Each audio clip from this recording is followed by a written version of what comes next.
With intimate knowledge of the building, the opportunity to restore an apartment back to its imagined former glory was too good to refuse.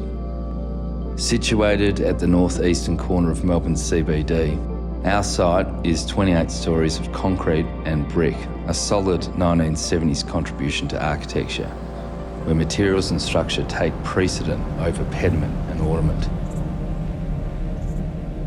Designed by Moore and Hammond with 2 apartments per floor, 99 Spring Street was revolutionary and sold off the plan to Melbourne's elite, Potter, Packer, Holmes Accord. In recent years, the Tower of Power, as it was known, has become a community of ageing boomers and young inner city families. As one enters the apartment, there is a sense that this space is designed not only for living, but for celebrating life. Taking inspiration from Parliament Station below, designed by McIntyre and Partners in 1974, the ceiling is clad in lightweight aluminium extrusions. The light and colour of the exterior is amplified by the ceiling, providing an infinite sense of space and little need for artificial light, even during the evening. With views to the east, north and west, the focus of the project is the constantly changing, expansive horizon.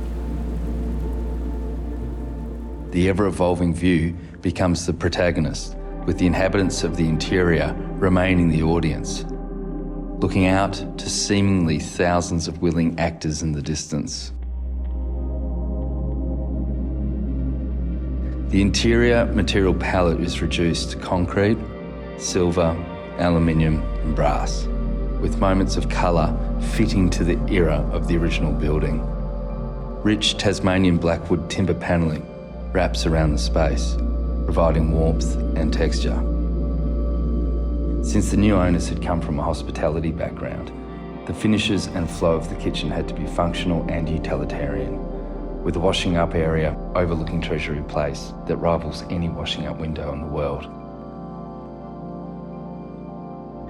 The bedrooms are a lesson in serenity and simplicity, with beds aiming towards panoramic views down Little Collins Street, whilst the solid brass bathrooms hark back to the luxury and optimism of a bygone era.